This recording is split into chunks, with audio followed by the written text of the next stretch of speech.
not murder, then what? Big respect to Brando, man. I love your content, man. Um, I want to add to this, and this is my own personal experience and story growing up in Trinidad and Tobago. Now, I had the privilege of growing up between Trinidad, Venezuela, and now I live in the US, and I'm married to a Trinidadian. My mother is Venezuelan, and my family is from Trinidad. So I have a unique perspective on things, and I have traveled around and experienced things in a lot of different countries between the police force and authority in general. I also served in the US Army at one point in my previous life.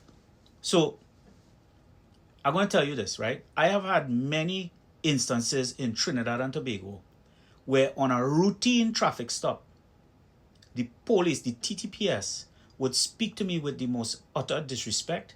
And I think there is a racial component as well, where because majority of the police tend to be of one particular race. Now, in my mind, I don't think that way. I personally are telling you right now, I do not think in that manner because I grew up in a very diverse environment of all kinds and all backgrounds in my family alone, from all walks of life. So I grew up always having a very unified look about the species. But it was always brought to my attention by people in the police force of what I look like. They always tell me to my face. There were many instances where I felt like I almost lost my life, or where I felt like my life was in danger because I did not respond in fear, or I didn't cower down, or I didn't back down when they were bullying me or speaking to me with disrespect. I would question them. I would ask them, is this the manner which you should treat citizens during a traffic stop? Is this how you should speak to people in the public who pay taxes? If you're just pulling me over for a routine stop, you don't need to speak to me in that manner. I will present you what you ask for. Period. We don't need to go to this level of disrespect. And when I speak in that manner, they used to get hot and heavy and tell me things like they could shoot me and claim I was a bandit and nobody will do anything about it. Nobody will defend you. Nobody coming to save you. This is from their own mouth. I've also had a run-in with a young woman who was in the army, the regiment, right? I had a little incident where I was in a parking lot reversing. I was driving an old pickup truck and it had the little side mirrors, the long time side mirrors, and I check in all how, and I don't see anything. But then I happen to glance and I'm moving very slow. The vehicle moving slow because I'm unsure. And I'm moving very slow. Next thing you know, I looking all around. I didn't see anything. And as I slowly backing up, I see this lady with her uniform press up against the back of the van with her pelvis pressed up against the van with her boots ready for my wheels to run over her boots, right? And when I see that, I stop right away and I look out the window and I say, I truly apologize, miss, I didn't see her. She say, who you calling miss? And she called me a stupid you know what, right? Because again, she looking at that. I'm not looking at that, you know. She was looking at that. And she pointed out my race. She pointed out something about me and tell me that, right? And then with the fact that I serve in the US Army and I understand that there's a certain level of respect you give to the public because you serve the public, I said, is that the manner you speak to someone in the public domain? I apologize to you. You did not have to respond that way to me. I was looking around and it's difficult driving this vehicle, right? She say, you know, I could carry her down in the barracks and one set of tralala, tralala. And at that point it escalated and I lost my temper. And I said, how about let's go in the barracks? I would love to tell your superiors the manner in which you treat the public. I serve in the US Army, so I know what you're doing right now is unethical. From the time I say that, talk done, she stoops and she walk off and she was with a group of people and they left. And this is since my childhood I dealing with this because we got robbed in Lacano, Santa Cruz when I was a child. And we had to deal with the fact that they had no cars available. They couldn't come in time. One set of tralala. Months later, somebody gave them an anonymous tip that we had guns and ammunition and drugs. And they came, they found nothing. They stormed the house. A whole troop of them, right? With guns drawn. And it's just 6 little children. It was just kids. And my mother and father, we didn't have nothing, right? But that wasn't the point. They eventually issued an apology. And then it kept escalating from there. Throughout my life, I would have run-ins over traffic stops or tint or loud music or something. that was minor and easy to deal with. And I always had to contend with this kind of attitude, and it was always very excessive.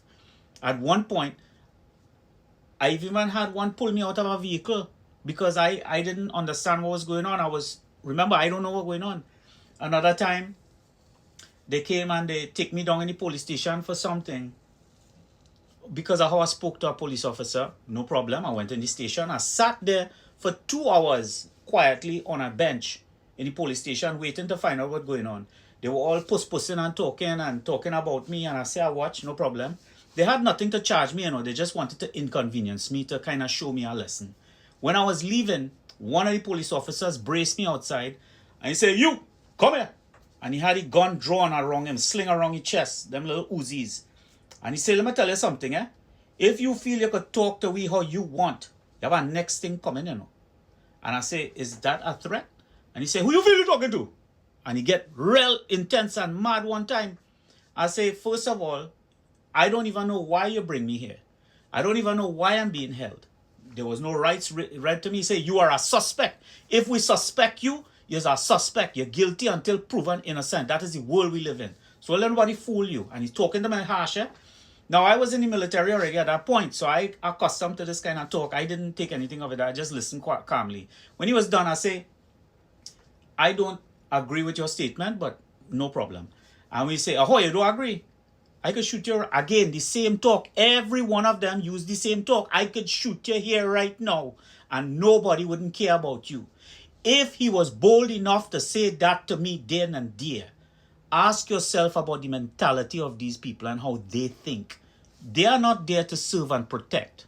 In their minds, they are there to dominate. That is their goal. That is how they think. That is how they operate, right? And there are a number, I would probably spend hours talking to you, the amount of stories, and maybe God put me through these experiences to express that to you. So I agree with where Brando coming from, and many citizens of Trinidad and Tobago. You all need to stand your ground. Don't let these people push you around because they're wearing uniform. They are people just like you. They have families, they just go home. They have a life like everybody else. But what happens is, corruption is a hell of a thing, and power absolutely corrupts. And until we address that situation, no politician ain't going to help you. No amount of voting will save you. And it doesn't even stop at the TTPS. Any person in Trinidad and Tobago, you get a job, you have a colonial mindset. You automatically feel in a position of authority and power. Maybe you don't feel you have your family at home listening to you or whatever. So you treat the members of the public in such a manner, in very rude kind of a way, that they owe you something. You inconveniencing, they inconveniencing you. You a public service member to help your country improve and to help your society elevate. And the first thing in your mind is, I'm going to inconvenience these people because they come in and interrupting my day.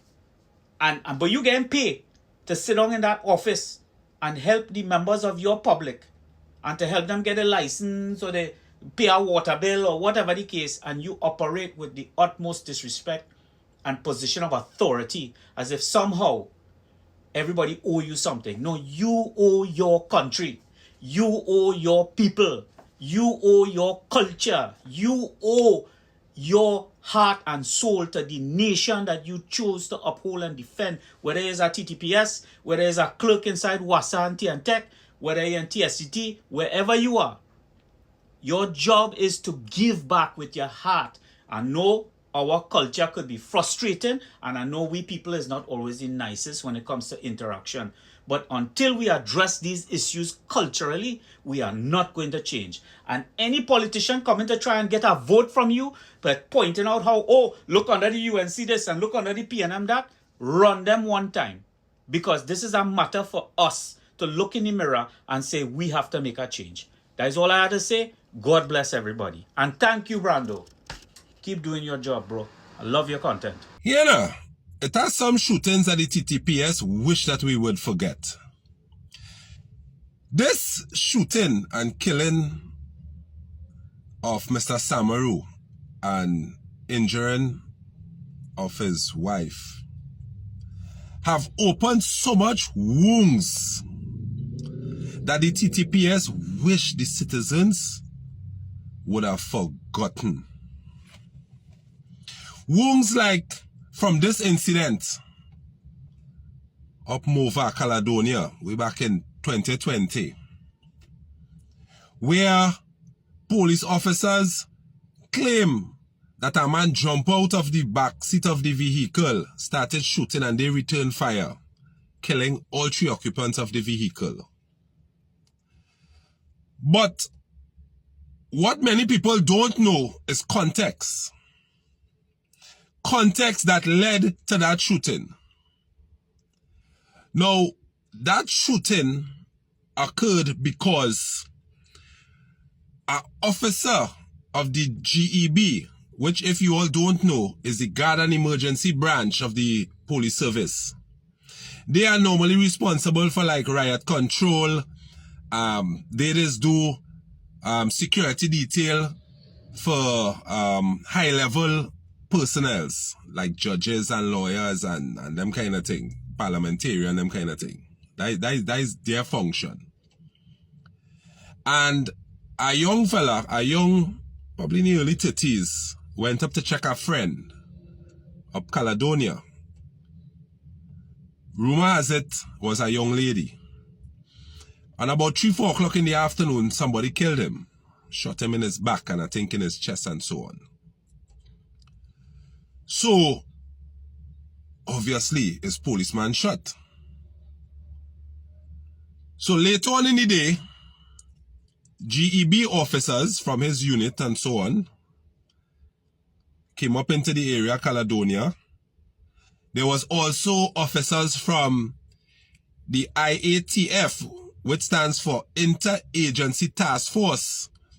And they was formed, for who don't know, basically to patrol the high-risk areas in Trinidad and Tobago, where high crime and that kind of thing. Places like Caledonia, Bitam, Lafanti, those kind of places.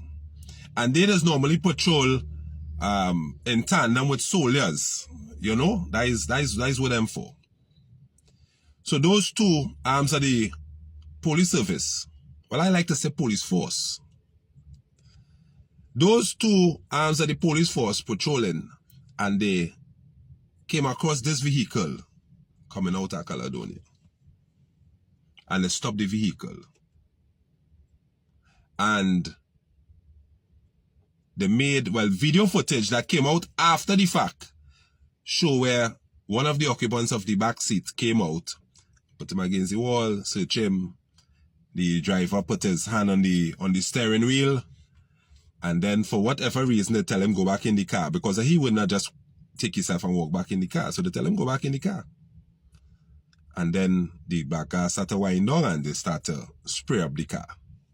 And I give you the story to bring context to what led to that. And you all will make the determination if the death of their fellow officer contributed significantly to the death of those 3 individuals. And why I use that particular story is because the familiar theme of they fired upon the officers and the officers fearing for their life returned fire, killing all 3. That's very familiar. And had it not been for CCTV camera, like in Mr. Samaroo's case, no one would have known the truth. In that particular case, 8 officers were charged, and it is before the courts as we speak. 6 years after, it's going towards High Court, and we go see what comes out of it.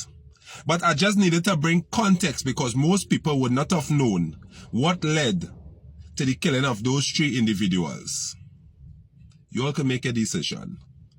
And while it is we wait for that case to conclude at the High Court, however long it may take, today is 16 days since Mr. Samaroo was killed by officers of the TTPS and his wife injured. 16 days, we still waiting for our official statement from the TTPS. And persons, the citizens continue to ask, if not murder, then what?